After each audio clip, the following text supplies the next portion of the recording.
Bien-aimés dans le Seigneur, c'est tout un plaisir pour nous d'être avec vous. Recevez donc les salutations des frères et sœurs depuis Ouagadougou. Et nous croyons qu'aujourd'hui encore, Dieu va nous faire grâce, le Seigneur va nous permettre de pouvoir comprendre certaines choses particulières donc de la révélation de la parole de Dieu.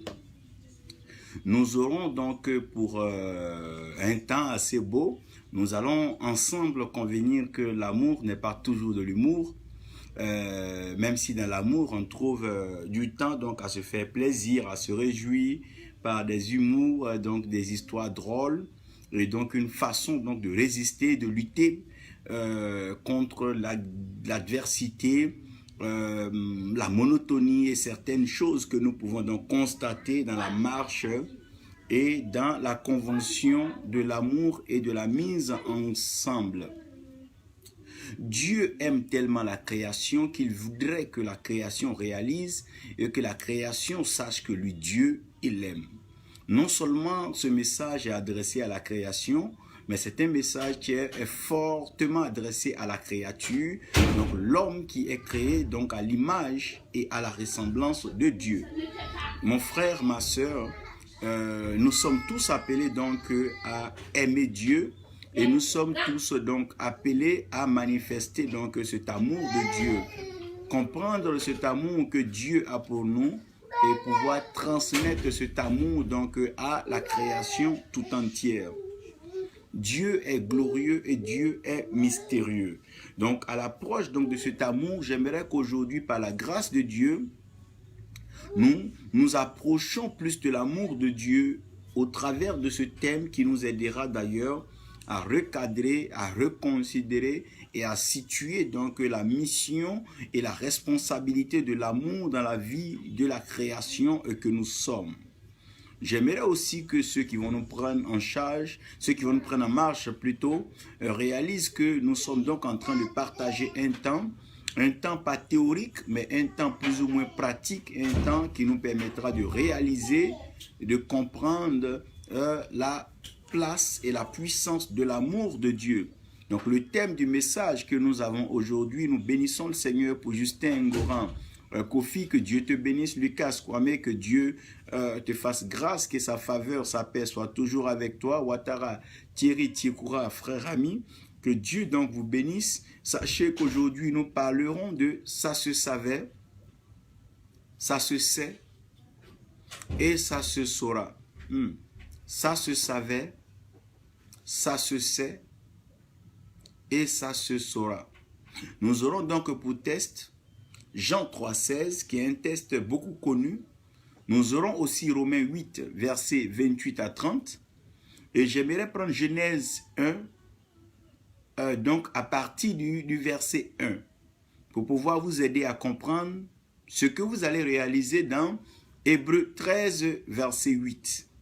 Nous n'avons pas donc mis Hébreux 13, verset 8, mais il est important et je crois que chacun pourra donc ajouter Hébreux donc 13, verset 8. Ayant cela, j'aimerais me faire donc le plaisir de lire les quelques portions de l'Écriture, après quoi nous allons donc nous engager à la méditation et la compréhension de la pensée de Dieu pour ce jour, pour celui qui est donc à l'écoute de la voix de notre Seigneur Jésus-Christ. Si vous êtes d'accord avec moi et que nous sommes aussi tous d'accord que la parole de Dieu est l'autorité spirituelle suprême, que Dieu prend appui donc sur sa parole pour bâtir, j'aimerais qu'on se rallie donc à Hébreux 13, verset 8 qui dit alors que Jésus-Christ est le même hier, aujourd'hui et éternellement. Donc Jésus-Christ est le même hier, aujourd'hui et éternellement. Jésus-Christ est le même hier, aujourd'hui et éternellement. Jean 3,16 qui est bien connu. Jean 3,16 qui est bien connu. En lisant Jean 3,16, nous allons comprendre quelque chose. Jean 3,16, nous avons là. Car Dieu a tant aimé le monde qu'il a donné son Fils unique. Donc le Jésus-Christ dont nous avons parlé là, qui était le même hier, aujourd'hui et éternellement. Donc quand Dieu a tant aimé le monde, Dieu a donné donc son Fils unique, afin que quiconque croit en lui ne périsse point, mais qu'il ait la vie éternelle. Donc, ayant donc pris ce verset-là, ayant donc pris ce passage, j'aimerais qu'on regarde ensemble Romains 8, versets 28 à 30. Romains 8, verset 28, j'aime beaucoup prêcher, j'aime beaucoup revenir à là. C'est un passage formidable à travers lequel Dieu m'a permis de réaliser beaucoup de choses donc, dans la vie. Et nous savons du reste que toute chose concourt donc au bien de ceux qui aiment Dieu. Ceux qui aiment Dieu, ici, j'aimerais que vous souligniez aime Dieu, donc aimer, de ceux qui sont appelés selon son dessein, donc de ceux qui sont appelés selon son dessein, oui. Et il est, amen, je reprends. Donc nous savons du reste que toute chose concourt au bien de ceux qui aiment Dieu, ceux qui sont appelés selon son dessein, car ceux qu'il a connus d'avance, il les a aussi prédestinés à être semblables donc à l'image de son Fils, afin que son Fils fût le premier-né d'entre plusieurs frères.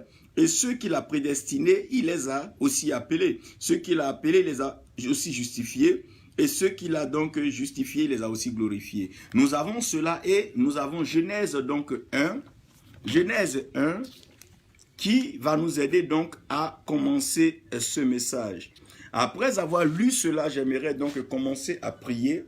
Père, notre Dieu, tu as l'autorité spirituelle suprême, tu règnes dans le ciel et sur la terre, tu accomplis donc ta parole. Viens en ce moment par ta révélation, fais-nous du bien, rafraîchis chacun de nous et oriente-nous donc dans la destinée glorieuse que tu as réservée pour chacun. Nous te bénissons pour ta fidélité et surtout pour ton amour. Nous siégeons, nous demeurons dans ton amour et nous savons que rien ne pourra nous ébranler et rien ne pourra donc nous enlever au nom de Jésus. Amen. Tu peux donc t'asseoir confortablement et savoir que tu peux noter ceci et dire déjà que ça se savait, oui, ça se sait, ça se saura. Lorsque vous regardez un peu donc à Genèse 1 et que vous commencez à rentrer dans le travail donc méticuleux, un travail assez précieux, gigantesque, un boulot qu'aucun homme ne peut réaliser, qu'aucune machine ne peut réaliser, vous allez comprendre que Dieu s'engage dans une construction, dans une création assez bizarre. Maman, Togora Bintou Diara, que Dieu te bénisse et que sa grâce donc repose sur ta vie. Donc vous allez comprendre que tout va sembler bizarre et tout va être étrange. Dieu aime l'homme et Dieu veut créer l'homme à son image et à sa ressemblance. Ça veut dire que Dieu, en voulant créer l'homme à son image et à sa ressemblance, devait commencer donc sa création par l'homme. Puisque Dieu aime tant l'homme et que Dieu trouve que l'homme est son image et sa ressemblance, que Dieu fait tout pour racheter l'homme, j'aurais bien voulu que Dieu commence par créer avec l'homme. Et qu'ayant créé avec l'homme, il associe donc l'homme à la création pour dire, comme tu es mon image et ma ressemblance, mettons-nous ensemble à accomplir un certain ouvrage. Donc, si nous accomplissons cet ouvrage ensemble, tu auras donc ta part de responsabilité quant à le garder, l'entretenir, le maintenir et l'embellir. Donc, Dieu devait donc prendre l'homme et être d'abord le premier donc à créer, se mettre à créer l'homme. Donc, Dieu, s'il doit créer, il va commencer déjà à créer l'homme. Donc, dans toutes les relations des hommes, lorsqu'un homme approche une femme ou quand une femme approche un homme, vice-versa, ou bien un homme approche une activité, l'homme commencera par dire « je t'aime ». Le je t'aime devient maintenant le mot d'entrée, le mot d'introduction, le mot donc d'accueil qui va donc être réservé à la personne que nous apprécions. Donc Dieu va s'engager dans une création qui va commencer à être bizarre. Au commencement, donc Dieu créa les cieux et la terre, comme relate Genèse. La Bible dit que la terre était informe, vide et il y avait quoi? Il y avait donc les ténèbres à la surface de l'abîme. L'Esprit de Dieu se mouvait à la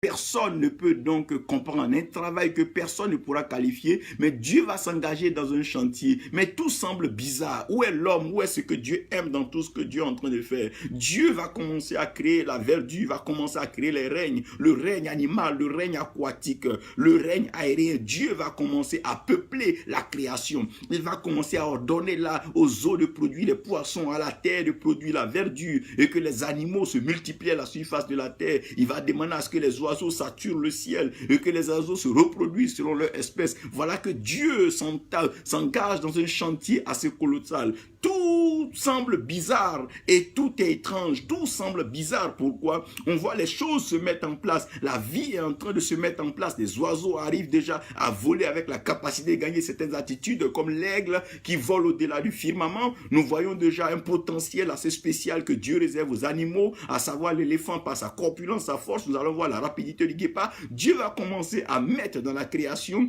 son infinie sagesse à la disposition de ce que Dieu crée. Dieu va disposer sa sagesse Dieu va disposer sa sagesse de telle sorte que les animaux soient déjà réglés, programmés par rapport à leur régime alimentaire. Certains seront donc végétariens, d'autres seront carnivores, d'autres seront herbivores et on aura tout ça. Dieu est en train de dépenser une débauche d'énergie pour pouvoir mettre sur place ce que j'appelle la création. Oh, la création est en train d'être faite, mais tout semble bizarre. Où est l'homme dans cette affaire-là? Et tout est étrange. Nous regardons, nous voyons donc la verdure, nous voyons le jardin. Donc, nous voyons le ciel qui est beau avec les oiseaux, avec leur plumage, le pelage qui s'envole. Nous regardons donc là la surface de la terre, les animaux qui sont faits, les biches, les gazelles et puis un peu de tout. Mais tout est mis en œuvre, mais tout est bizarre, tout est bizarre, tout est étrange. Tout est bizarre et tout est étrange parce qu'on ne voit pas l'essence, on ne voit pas la chose fondamentale, ce que Dieu veut toucher. C'est un peu comme le monde que nous vivons aujourd'hui. Nous regardons des accords par-ci, des alliances par-là, l'argent par-ci, les banques, mais tout semble bizarre et tout est étrange. Pourquoi? Parce que malgré la technologie avec ces choses-là, certaines choses fondamentales qui doivent amener l'homme à être heureux, comme la paix, ne sont pas visibles, ne sont pas vraiment palpables. On se pose les questions avec la technologie, avec l'invention des bombes, avec la création, l'invention de l'arme nucléaire, avec la capacité de pouvoir déployer donc des formes d'aéronefs pour pouvoir détruire donc des nations. On se pose la question où se trouve la paix qui devait être d'ailleurs l'essence et l'essentiel du fondement de la vie de l'homme. Dieu s'engage dans une création où tout semble bizarre et tout est étrange. Tout est bizarre. Pourquoi? Parce que tout ce que Dieu est en train de créer, nous voyons que l'image et la ressemblance de Dieu ne s'y trouvent pas. Donc Dieu a créé cela sur la base de quoi? Parce qu'on reproduit donc ce qu'on a vu et on reproduit en fonction d'une image ou bien d'une espèce. Donc Dieu avait donc tout cela en pensée, mais ces choses n'étaient pas lui son image. Ces choses étaient tout simplement une capacité qu'il pouvait déployer avant que lui arrive à reproduire son image. C'est tout comme un enfant avant qu'un enfant ne naisse. On prend la peine de préparer donc un berceau, le trousseau et tout ce qu'il faut. On choisit souvent la clinique dans laquelle la mère doit être traitée, suivie et puis après la maternité et tout jusqu'à ce que l'enfant arrive. Dieu est en train de présenter quelque chose qui paraît étrange, mais je vous dis une chose aussi, tout semble bizarre. Tout semble bizarre, pourquoi? Parce que nous cherchons maintenant dans la création jusqu'au 5e jour. Nous regardons et nous ne voyons pas les choses se faire comme nous souhaitons. Or, souvent l'amour étonne, souvent l'amour inquiète, souvent l'amour fait peur. Tu regardes un peu dans tout ce qui se dit, dans tout ce qui se fait, dans comment est-ce que les hommes approchent la vie, mais tu ne vois pas l'amour. Tu aurais souhaité voir déjà l'amour. Lorsque tu approches quelqu'un qui est fait à ton image et à ta ressemblance, tu aurais souhaité que quand tu vois ton frère ou ta soeur, peu importe son groupe ethnique, peu importe son appartenance, peu importe sa religion, sa croyance, peu importe le dogme qui le conduit, tu crois que quand tu approches ton frère, la première des choses que ton frère doit te présenter, c'est l'amour. Mais souvent, tu es étonné de voir que ton frère te présente d'abord une réticence, un rejet, un mépris. Et souvent même, c'est juste des formes même d'injure ou bien de manque de considération. Pour toi, quand tu vois un être humain, quand tu vois quelqu'un qui te ressemble, qui a été fait donc à son image et à la ressemblance de Dieu, quand tu le vois, il te dirait, mon frère, que la paix soit avec toi, je t'aime, rentre chez moi, viens qu'on partage un repas. Mais tu te rends compte que les réactions, les relations, les rencontres donc commencent donc de façon bizarre et tout est étrange. Lorsque tu rencontres un être humain, pour lui tu es un étranger, peu importe ta nation, peu importe ton lieu. Et aujourd'hui on se rend compte que à cause de cela, ce qui est fondamental, qui est essentiel, qui va résumer donc les commandements n'est pas perçu. D'entrée de jeu, personne ne veut aimer son prochain. D'entrée de jeu, personne ne veut faire la paix avec son prochain. Chacun cherche à être encore un loup pour l'autre. Chacun cherche même à pouvoir faire le maximum de méchanceté à son prochain sans manifester une quelconque reconnaissance ni un regret. Et le monde semble donc bizarre et tout est étrange. Tu regardes autour de toi, tout semble bizarre et tout est étrange. Quand tu regardes derrière toi, Tout semble bizarre et tout est étrange. Quand tu vas dans une entreprise, même depuis les collègues, les gens ne te facilitent pas l'intégration, on ne te manifeste pas l'amour, on ne te donne pas la paix du travail, chacun cherche à te mettre des pots de banane sur ton chemin. On essaie là de raconter n'importe quoi sur toi. Alors là, tout semble bizarre et tout est étrange. Alors sortez du milieu donc du travail, dans une famille, regarde un peu, tu nais, tu as des dévanciers ou des dévancières, des grandes sœurs et des grands frères, des gens parmi qui tu viens donc naître au lieu de te faciliter la tâche. Déjà, certaines déjà commencent à te priver de ton droit de Benjamin. Quand c'est à toi de pouvoir jouir donc de la grâce et de l'amour des parents, déjà d'autres viennent par moment pour te puncher, te taper pendant que les parents ne sont pas à côté. Regarde un peu un enfant qui vient de naître à qui on doit manifester l'amour et qu'on doit accueillir dans la paix. Regarde déjà le conflit lorsque cet enfant arrive. Oh, ce monde qui a été conçu pour vivre l'amour et pour vivre donc la paix. Regardez un peu que ce monde est devenu bizarre et tout semble étrange. Tout semble bizarre et tout est étrange. Regardez un peu les nations dans lesquelles nous vivions tranquillement, où nos parents respectaient l'hospitalité, la générosité, l'estime donc de son prochain, la considération donc de son prochain, l'amour pour son prochain. Ces choses étaient des valeurs respectées, mais aujourd'hui, rien de tout cela. Oh mon Dieu, tout semble bizarre et tout est étrange. Tout semble bizarre et tout est étrange. J'ai voulu juste rester dans la famille, mais permettez-moi d'entrer encore même dans le lieu où nous avons peut-être baptisé un lieu de foi, un lieu dans lequel nous nous retrouvons pour pouvoir adorer Dieu, Dieu donc qui est le symbole, donc la manifestation tangible, donc palpable de l'amour, Dieu qui incarne la plénitude de l'amour, de la bonté, de la générosité et de l'hospitalité. Oh mais triste c'est le constat et nous pouvons ensemble dire ici que c'est pas souvent évident que dans les lieux de culte, dans les églises, les lieux là où nous acclamons, nous chantons, nous dansons, où nous croyons adorer, vous serez étonnés même de voir que ces lieux là semblent aussi bizarres et tout est étrange. Oui, c'est bizarre parce qu'on te fait des choses que tu ne sais pas, on te dit des choses que tu ne réalises pas. Au lieu même peut-être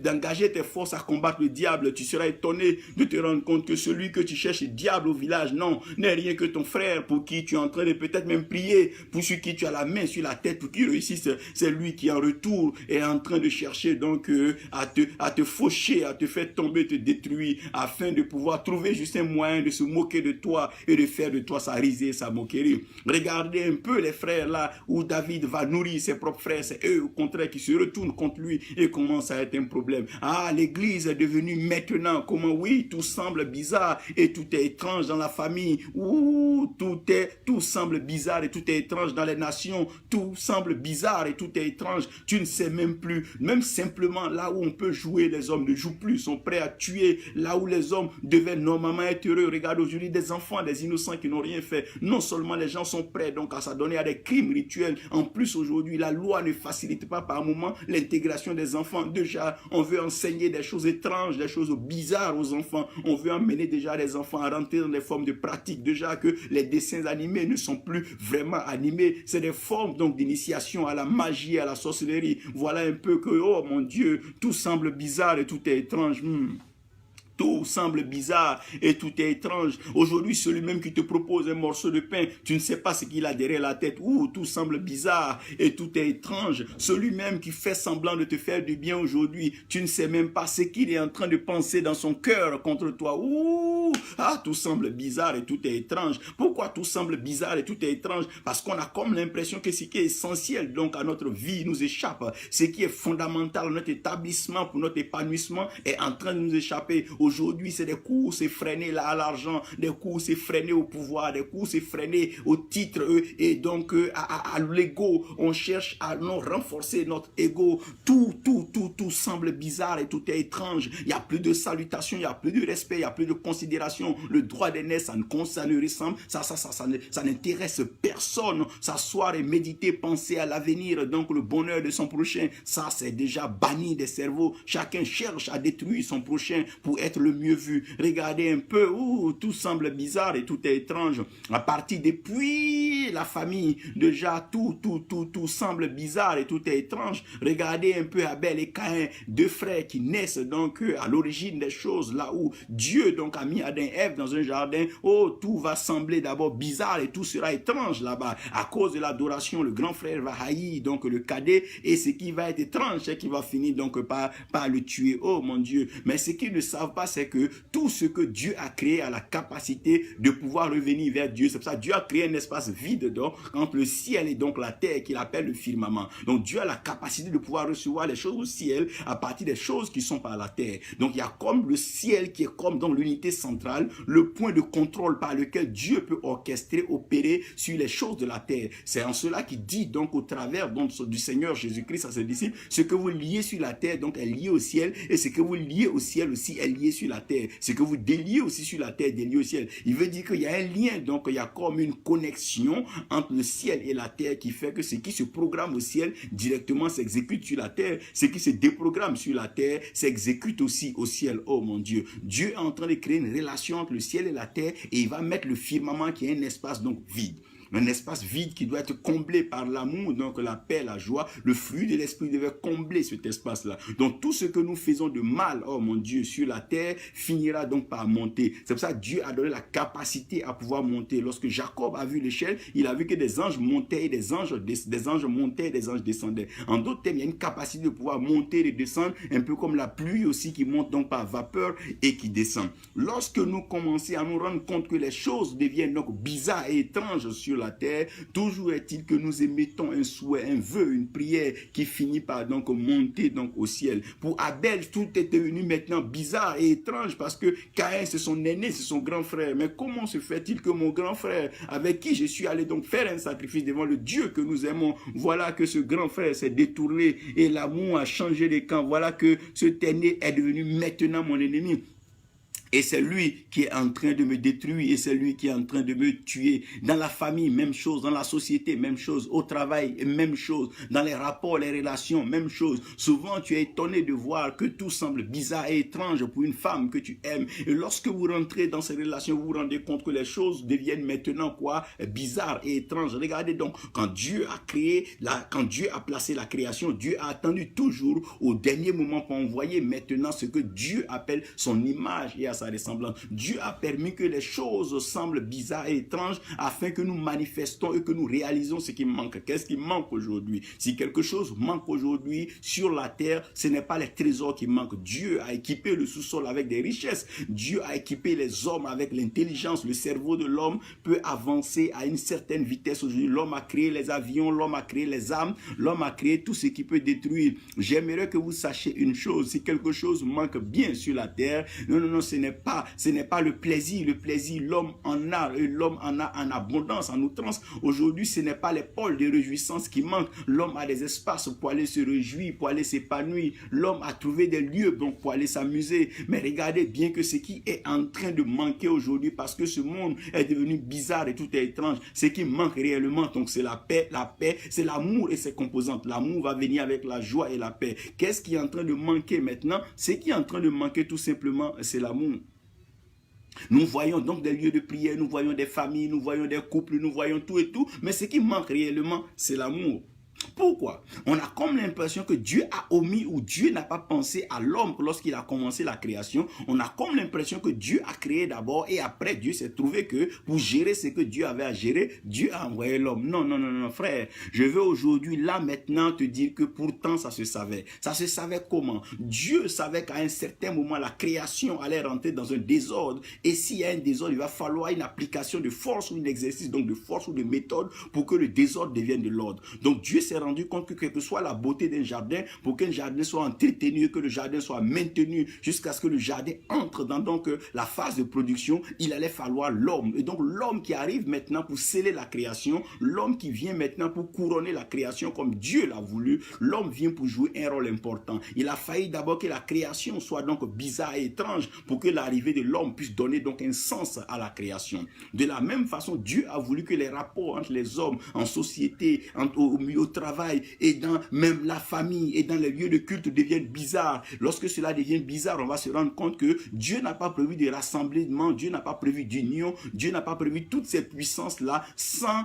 penser à quelque chose de préalable. Aujourd'hui, si vous regardez bien la puissance, la manifestation, tout ce que vous voyez aujourd'hui, les hommes ont la capacité d'aller sur la lune, les hommes ont la capacité d'aller sur le soleil comme ils veulent, les hommes peuvent aller là où ils veulent, ils peuvent faire tout ce qu'ils veulent, mais il y a quelque chose qui manque et pourtant ça se savait. savait. Ce qui manque et ce qu'il faut aujourd'hui, c'est l'amour de Dieu. Qu'est-ce qui est en train de manquer à la création? C'est l'amour de Dieu. Si l'homme n'était pas mis dans le jardin, comment est-ce que l'homme allait entretenir, cultiver le jardin? Donc Dieu sait que la seule façon de pouvoir préserver l'espèce humaine, de pouvoir la garder, donc la conserver, l'introduire dans l'éternité, c'était d'envoyer l'amour. S'il n'y a pas d'amour, oh my God, c'est dangereux. Là où il n'y a pas d'amour, il y a destruction sur destruction, il y a mort sur mort, il y a perte sur perte, il y a manque de considération. Donc la seule valeur, cette chose qui peut permettre donc à la création de continuer, c'est l'amour. C'est pour ça que Dieu a voulu que l'homme soit donc comme étant la fin de la création, alors que l'homme étant l'image et la ressemblance de Dieu, Dieu a pensé à l'homme avant de commencer à créer. Je vous expliquerai pour toi. Parce que ça veut dire tout ce que Dieu a fait, Dieu l'a en Dieu. Dieu l'a créé et Dieu l'a fait en Christ et pour Christ.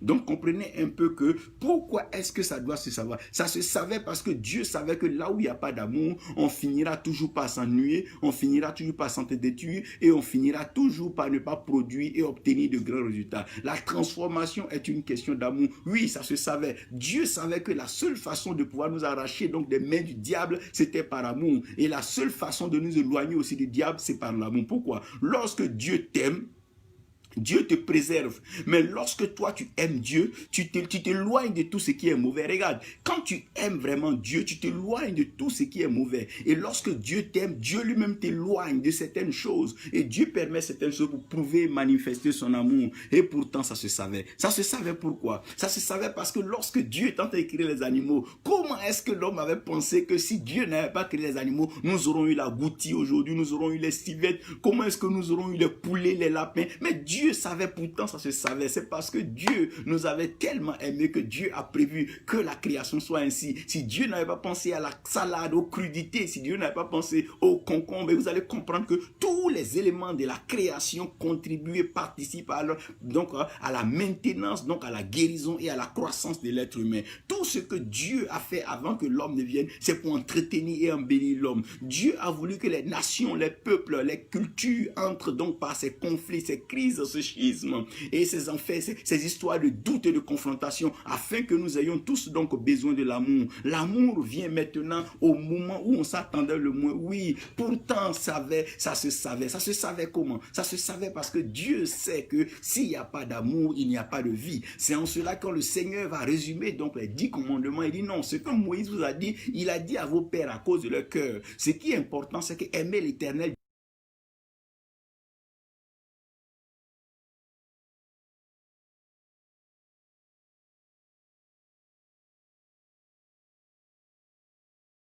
vous-même. Oui, ça se savait, parce que toute la création ne sert à rien sans amour. Oui, ça se savait, parce que sans amour, rien ne peut être fait. Oui, ça se savait, pourquoi? Parce que c'est par amour que Dieu a créé. Ça se savait, parce que si Dieu ne s'aimait pas, il n'allait pas te créer à son image. Ça se savait, pourquoi? Parce que Dieu a fait tout par amour. C'est par amour que Dieu a tout fait.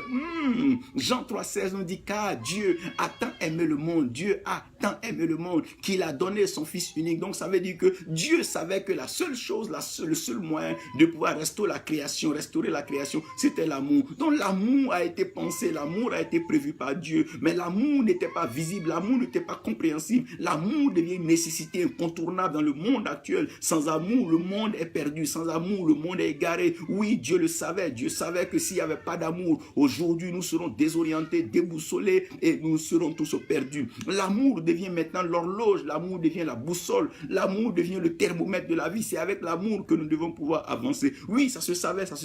Et pourtant, les gens ont fait comme s'ils ne le savaient pas. Ça se savait pourquoi? Parce que Dieu a manifesté son amour en déployant Adam et Ève dans le jardin. Oui, Dieu a manifesté son amour en se tournant vers une personne comme Noé. Oui, Dieu a manifesté son amour en regardant la personne d'Abraham. Dieu a manifesté son amour. Dieu a toujours aimé parce que Dieu sait que la valeur par laquelle nous pouvons développer, transformer et permettre l'épanouissement, la paix, la gaieté, la joie, c'est par l'amour. Là où il n'y a pas d'amour, aucune autre valeur positive ne peut tenir. Là où il n'y a pas l'amour, aucune richesse, aucune prospérité ne peut être profitable. Parce qu'un peuple milliardaire qui se hait finira par se décimer, se détruire dans la guerre. Mais lorsqu'il y a l'amour, la richesse a sa valeur. À quoi servira donc les richesses dans une guerre? Ça ne sert à rien. Mais lorsqu'il y a l'amour, oh mon Dieu, les richesses se multiplient. Lorsqu'il y a l'amour, l'espoir s'étend, l'espérance grandit. Lorsqu'il y a l'amour, les choses sont meilleures. Ça se savait.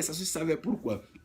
Ça se savait parce que l'agneau de Dieu a été immolé avant la fondation du monde. Donc Dieu, c'est par amour qu'il a donné son fils. Mais la Bible dit qu'il a donné son fils avant la fondation du monde. Pourquoi? Parce que son fils est le même hier, aujourd'hui, éternellement. Donc hier, Dieu savait déjà que son amour devait, oh mon Dieu, donner à l'humanité le meilleur qui est Jésus-Christ. Donc ça se savait, ça se savait. Pourquoi? Si les prophètes prophétisaient, c'est parce qu'ils savaient que quelque part, quelque chose s'était passé. Ils étaient en train de nous dire que ça se savait. On pouvait le pressentir dans les actions de Dieu. On pouvait le voir dans la façon dont Dieu opérait. Quand tu allais prendre Moïse dans le désert pour venir délivrer son peuple, on savait que Dieu aimait son peuple. Lorsqu'on n'aime pas, on est insensible à la souffrance et à tout ce que les gens traversent. Dieu aime tellement nos nations que Dieu ne permettra pas la destruction brutale, radicale. Non, Dieu ne permettra pas que le méchant triomphe. Ça se savait, ça se savait pourquoi? Parce que Dieu savait que celui qui a été précipité du ciel dans cette colère qui est venue ne viendra plus pour faire du bien. Il dit le méchant, donc le Satan vient pour voler, piller et égorger. Donc dans une telle situation de crise, de crime et de destruction, c'est l'amour seul qui devient la porte de sortie. L'amour devient donc la seule solution, la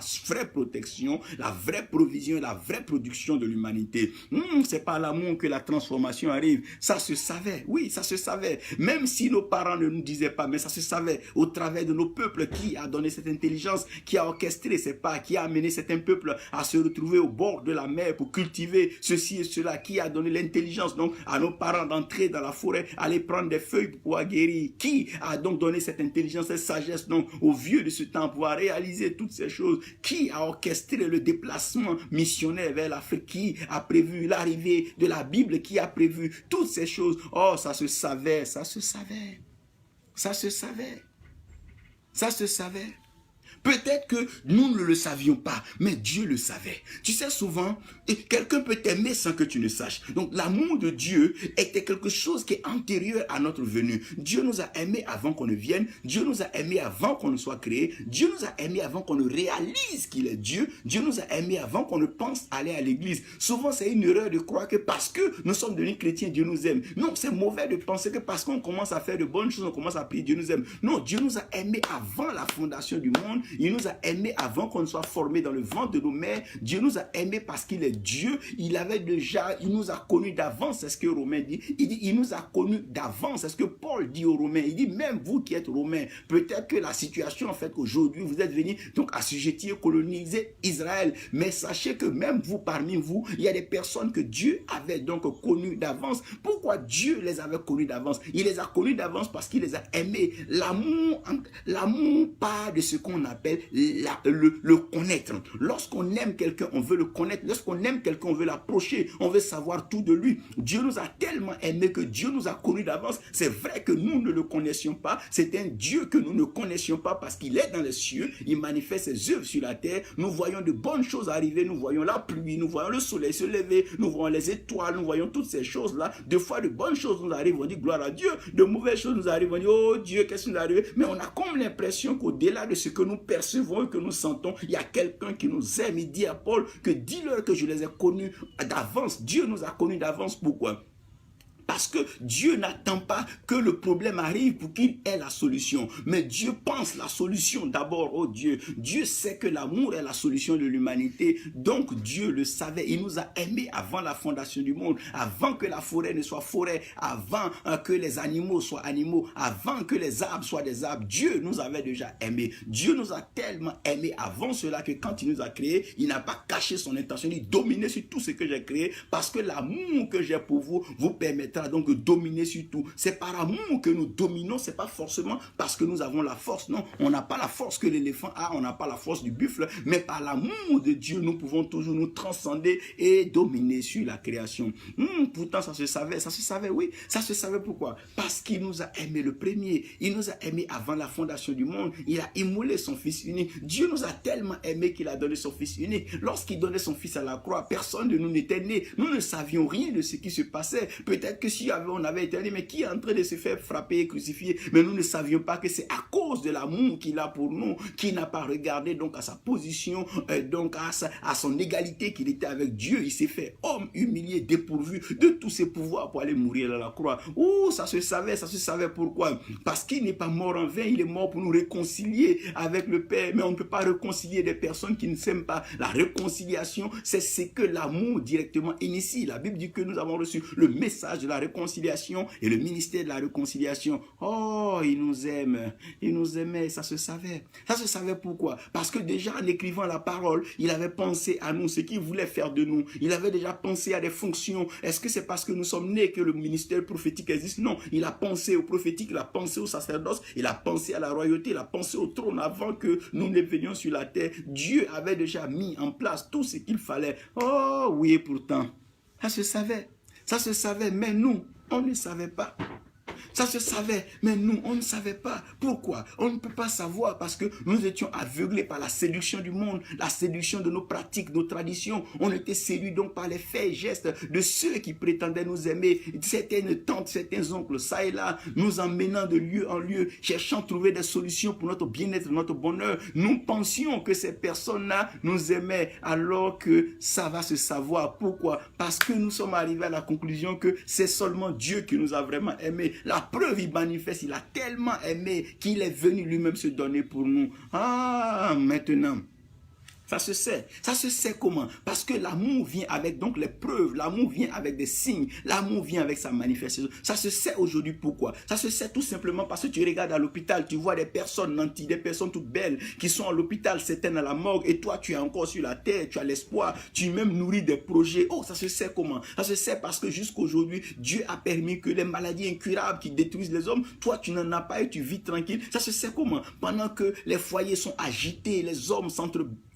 Aujourd'hui, les crimes passionnels sont nombreux. Toi, tu es en paix avec ton époux, avec ta femme. Tu es en paix avec tes enfants. Mais ça se sait maintenant. Tu le sais maintenant. Pourquoi? Parce que tu te rends compte que normalement, tu n'as pas la capacité à pouvoir gérer ce que tu as aujourd'hui. Mais Dieu te donne cela. Ça se sait aujourd'hui. Pourquoi? Tu n'as pas le diplôme qu'il faut pour assumer la fonction que tu assumes aujourd'hui. Mais tu es en train de l'assumer. Ça se sait comment? Ça se sait parce que toi-même, tu peux le dire. C'est pas parce que tu es dans une église où quelqu'un t'a prêché. Non. Ça se sait parce qu'aujourd'hui, tu es la démonstration, tu es le témoignage de l'amour de Dieu. Si Dieu ne t'avait pas aimé aujourd'hui quelque part dans la sorcellerie, dans la magie noire, tu serais englouti, rendu aveugle, fou quelque part. Oh, ça se sait pourquoi? Ça se sait parce que tu réalises l'avenir avec espoir. Ça se sait parce que chaque jour que Dieu fait, tu entends sa voix. Non seulement tu entends sa voix, tu sens ses toucher. Il envoie des messagers, des personnes dans des temps assez troubles, assez sombres, venir te reconforter, te consoler, te parler. Ça se sait pourquoi? Parce que tu as comme l'impression que tout ce qui veut te faire du mal finit par disparaître et finit par triompher. Comment ça se sait aujourd'hui? Ça se sait parce que tout ce qui devait aujourd'hui te tuer est en train de te faire du bien. Tu te rends compte maintenant que toute chose concourt au bien de ceux qui... Ah mon Dieu! Tu peux te dire aujourd'hui que toute chose concourt au bien de ceux qui aiment Dieu. Tout ce qu'on a fait, la prison, le mensonge, les calomnies, aujourd'hui toutes ces choses viennent encore pour te reconforter, te soutenir. Ça veut dire tout simplement que ça se sait. Ça se sait pourquoi? Parce qu'après le passage donc du feu, oh, tu as survécu. Après donc le passage de la pluie, il dit quoi? Même dans l'eau, vous ne serez pas submergés et le feu passera, vous ne serez pas consumés. Ça se sait pourquoi? Parce qu'aujourd'hui, les tragédies, les épidémies, les guerres, toutes ces choses qui sont arrivées, tu n'es pas mort, gloire à Dieu. Malgré ces crises économiques, ces famines qui sont arrivées, tu n'es pas mort, gloire à Dieu. Oh, avec tout ce que tu as traversé, tu n'as pas perdu ta mémoire, tu n'as pas perdu ta... Oh, gloire à Dieu, comment? Ça se sait aujourd'hui.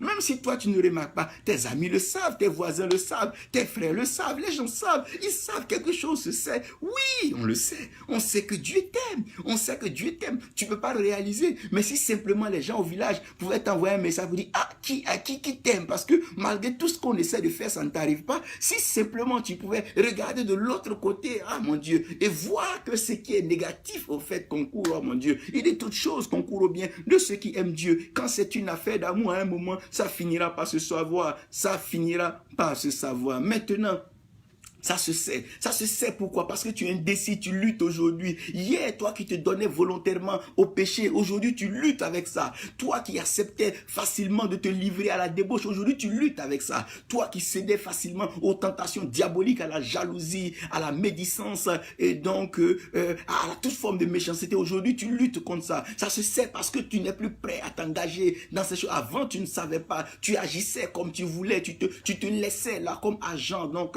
inconscient.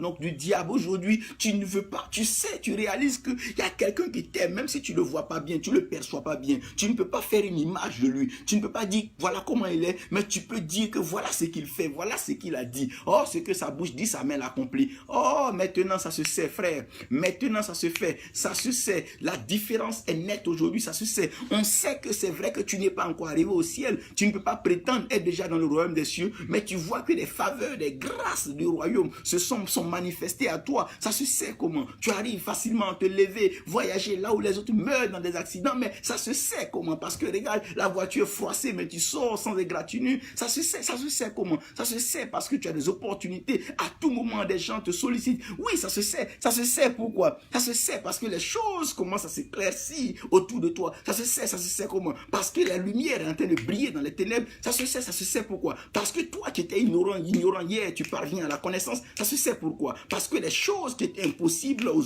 grâces orchestrées par Dieu pour montrer à l'humanité qu'il est Dieu. Il t'a maintenu malgré vents et marées, les tentatives d'avortement, les tentatives de destruction prénatale, tout ce que les parents ont voulu.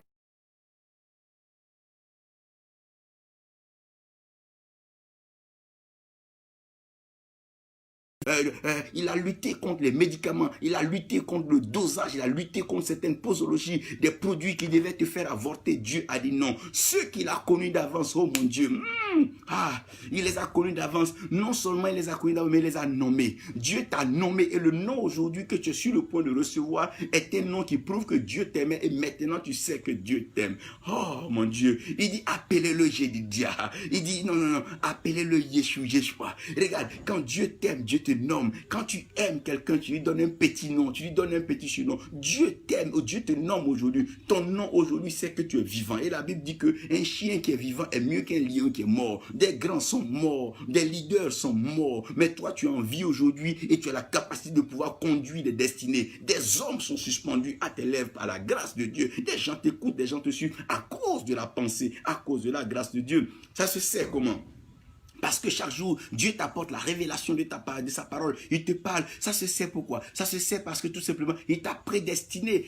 On voit maintenant que ta vie n'est pas un hasard. On se rend compte que ces choses ne sont pas désordonnées. C'est comme un joueur d'échecs et qui est en train d'organiser le tableau et placer chaque pièce de telle sorte que le mat arrive. Dieu s'apprête à accorder une victoire qui sera une victoire éclatante avec un témoignage. Oui, ça se sait. Ça se sait pourquoi. Parce que tu ne mourras pas demain. Ça se sait pourquoi. Parce que la maladie ne t'emportera pas. Ça se sait pourquoi. La pauvreté n'aura pas raison de toi. Ça se sait pourquoi. Le rejet, le mépris des hommes ne pourra pas te détruire. Ça se sait pourquoi. La haine des hommes ne pourra rien contre toi. Ça se sait pourquoi. Ça se sait maintenant. Même tes ennemis le savent. Ils savent qu'ils ne peuvent plus te détruire. Donc ils doivent faire quoi? Prendre plutôt tes amis. Ici, ils le savent. Ça se sait. Ça se sait, frère. Lorsqu'un fruit est mûr, qui refuse de tomber, le passage du vent le fait. Il y a un vent qui souffle sur toi, qui emporte le parfum de la bénédiction, le parfum de la grâce. Toi, tu ne le sens pas, mais ceux qui sont quelque part disent, ah, Dieu a béni quelqu'un quelque part.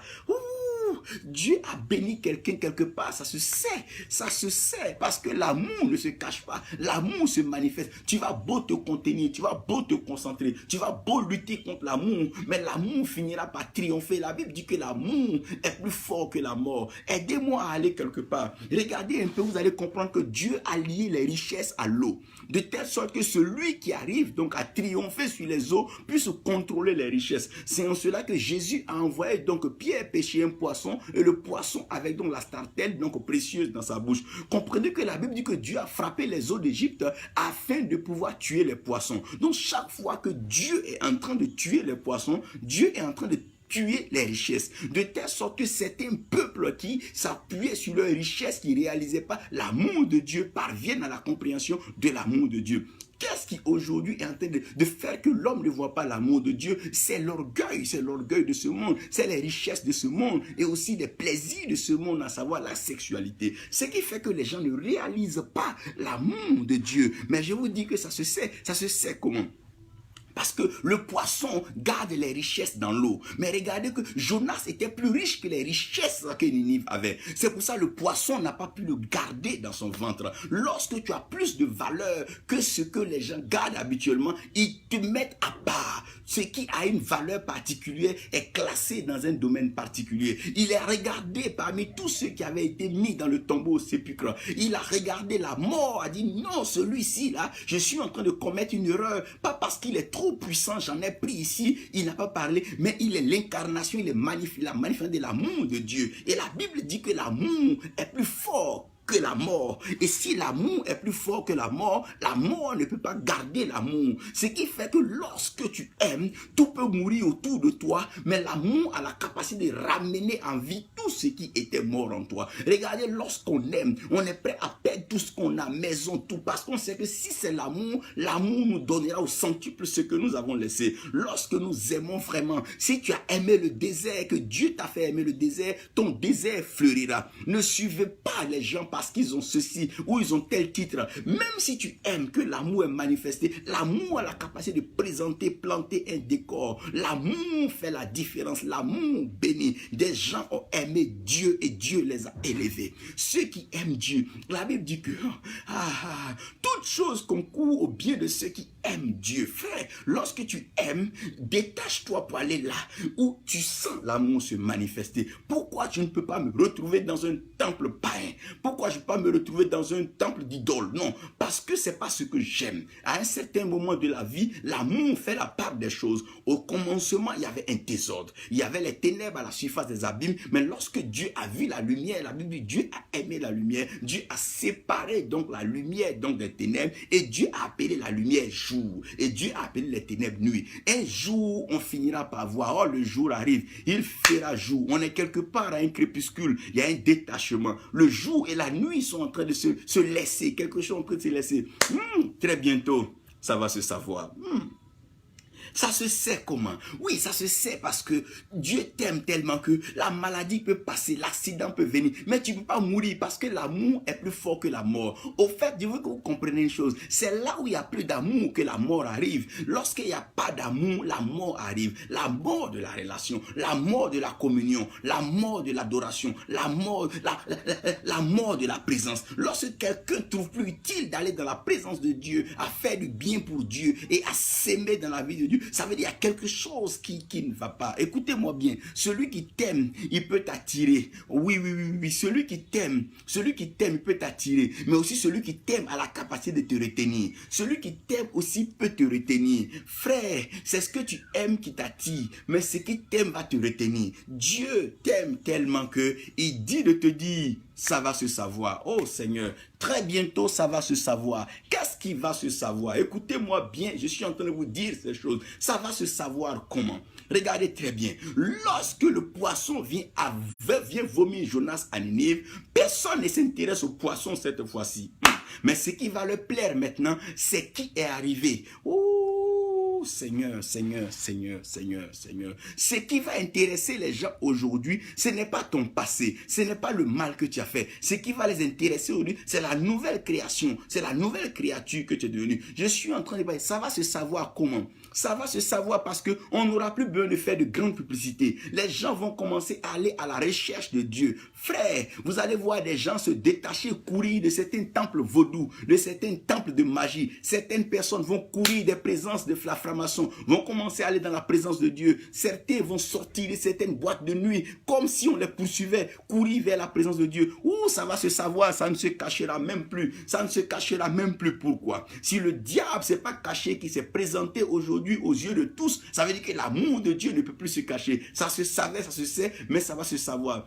qu'est-ce que je suis en train de dire? Le mensonge va être banni du milieu des enfants de Dieu. Vous allez comprendre que même à l'église, celui qui veut mentir ne pourra pas, sa bouche sera fermée. Ça va se savoir parce que l'amour va se manifester pleinement. Vous allez voir des gens quitter des villes, fuir, aller dans d'autres villes, comme si on les chassait. Oui, ça va se savoir pourquoi. Des gens vont fermer les portes de leurs entreprises et courir, aller attraper une Bible et commencer à évangéliser. Comme la folie. Ouh, c'est le stade de la folie. La Bible dit que la folie de Dieu est plus sage que la sagesse du monde. La Bible est en train de parler de l'amour de Dieu manifesté dans l'avenir. Les temps arrivent où des gens vont commencer à enlever les armes et jeter. Non, non, c'est trop lourd pour moi. Je veux parler de l'amour de Dieu. Il est arrivé à un moment dans la vie de Paul où Paul s'est rendu compte que sur la route de Damas, Saul de Tarse, l'amour de Dieu l'a visité par la lumière qui l'a aveuglé. Après donc avoir été baptisé par Ananias, Paul a jeté les épées, Paul a jeté cela. Il dit non, je n'ai pas besoin de ceci. Ce dont j'ai vraiment besoin, c'est l'amour de Dieu qui est en moi. Il dit, qui donc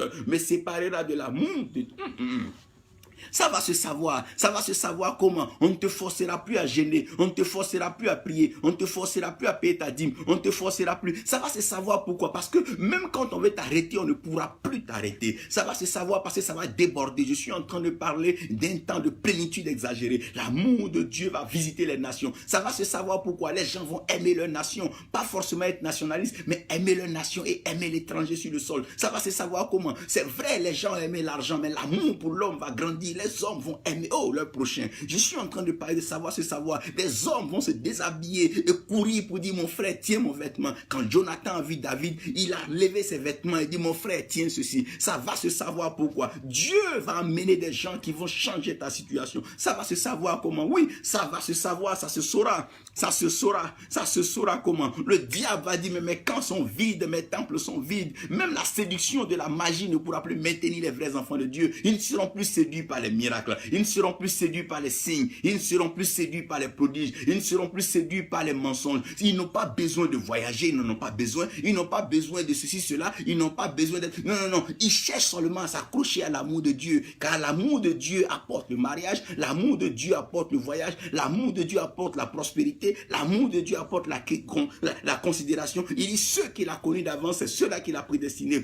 Il les a prédestinés dans le but de faire quoi? De les justifier. Et c'est ceux-là qui va glorifier. L'amour de Dieu, c'est la gloire. Paul est en train de dire que ce n'est pas toutes ces choses que nous mettons en nous, ni les voyages, ni les femmes, ni les enfants, ni les richesses, ni les connexions qui vont nous emmener à la gloire. Mais Paul dit Christ en nous, l'espérance de la gloire. Paul dit que lorsque l'amour de Dieu est en nous, ça va se savoir. C'est comme une femme qui porte une grossesse. Elle peut cacher les débuts du mois. À un moment, elle-même, elle saura. Mais quand elle saura, ça va se savoir parce que dans une maternité, un jour ou l'autre, on verra l'enfant naître. L'amour de Dieu nous a réservé pour la gloire de Dieu. Ça va se savoir. Oh my God, ça va se savoir. Les gens vont être comme fous. Ils vont jeter leurs titres, ils vont jeter leur maison. Ils vont fuir les temples qu'ils ont bâtis avec l'argent sale. Ils vont courir pour aller plonger vers des eaux comme le nez d'Éthiopie. Baptise-moi à nouveau parce que l'amour de Dieu est plus précieux que tout. À quoi sert à un homme de gagner ce monde si jamais il n'a pas réalisé l'amour de Dieu?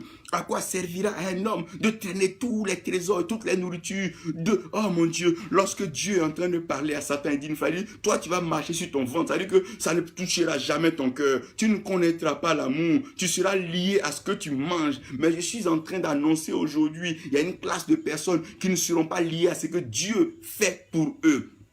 Cette classe-là ne sera pas liée à ce que Dieu fait pour elle. Non, non, non. C'est pas le fait qu'il m'a fait voyager, il m'a fait me marier, il m'a fait bâtir des temples, il m'a fait avoir des fidèles, il m'a fait avoir des grandes maisons. C'est pas parce qu'il m'a fait avoir des comptes en banque. Ça n'a rien à voir. Ces choses ne comptent plus pour nous. Ce qui compte maintenant, c'est l'amour de Dieu. Oh mon Dieu, l'amour de Dieu, ça va se savoir. Je dis ça va se savoir parce que ça ne sera pas dimanche. Vous allez voir des gens comme ça qui vont commencer à sortir de leur bureau, commencer à chanter l'Hosanna, l'Alléluia. Ça va se savoir pourquoi. Des gens vont courir et aller plonger. Les gens vont commencer à débarrasser des idoles, des statuettes. Ils vont commencer à dire, mais tiens, il y a quelque chose de plus précieux. Regardez un peu, quelque chose comme une folie. Ça va se savoir parce que le cri sera fort comme une trompette. L'amour de Dieu visite la création. Dieu nous aime tellement. Jean le dit ainsi, il dit, Dieu a tellement aimé le monde qu'il a donné son Fils unique afin que quiconque croit en lui ne périsse point, mais qu'il ait la vie éternelle. Mais qu'est-ce qui va se passer? Les hommes vont tellement aimer Dieu. L'amour de Dieu va grandir dans le cœur des hommes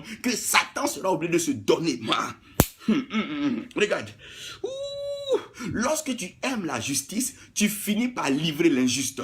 Lorsque les hommes vont commencer à aimer Dieu, ils vont plus cacher le diable, cacher Satan dans leur pratique, dans leur temple, cacher Satan dans leur réseau satanique, mais ils vont le livrer pour dire on n'en a plus besoin. L'amour de Dieu va exposer la méchanceté, va exposer la haine, exposer la destruction. Je suis en train de parler de savoir se savoir. Très bientôt, ça va se savoir. Aucun fils ne lèvera un couteau contre sa nation. Aucun fils ne lèvera une arme de guerre contre sa nation, ni contre son frère, ni contre sa soeur, encore moins contre son père et sa mère. Le respect va être restauré. L'obéissance va être restaurée. Le don, le partage seront restaurés. La générosité sera restaurée. L'hospitalité sera restaurée. Je dis, ça va se savoir. Ça ne sera pas une question de non, demande-leur quand j'ai connu le Seigneur. C'est pas une question de témoignage, ça va se savoir.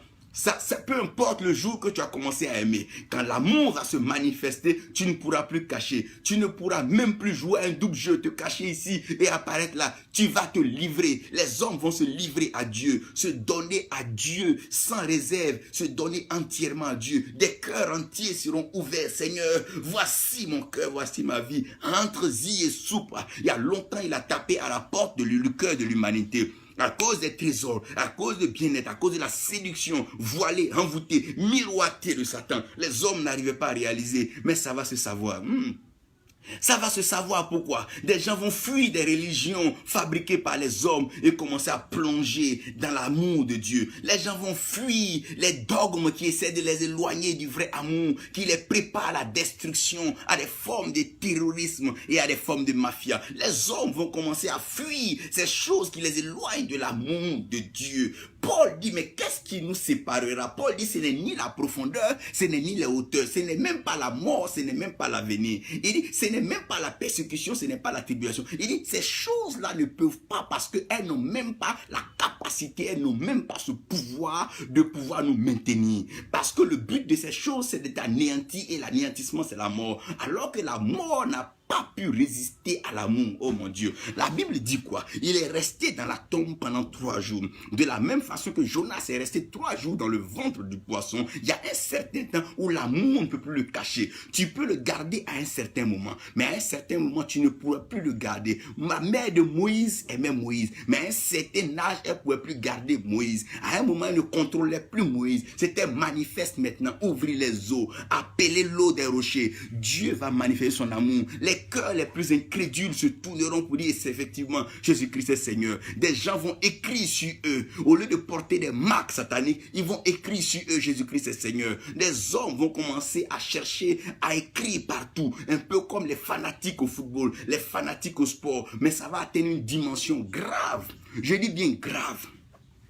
Tellement grave que les frontières vont tomber, les barrières ethniques vont tomber, les barrières religieuses vont tomber. Tellement grave, tellement, je dis bien tellement grave que les anges danseront avec les hommes danseront avec les archanges. Tellement grave que le ciel va se rapprocher de la terre. Tellement grave que le vent va souffler dans une dimension incomparable. Tellement grave que les eaux vont monter. Les eaux vont monter comme si elles voulaient rapprocher les hommes à Dieu. Tellement grave que les vallées seront rehaussées. Tellement grave que l'orgueil, les montagnes seront rabaissées.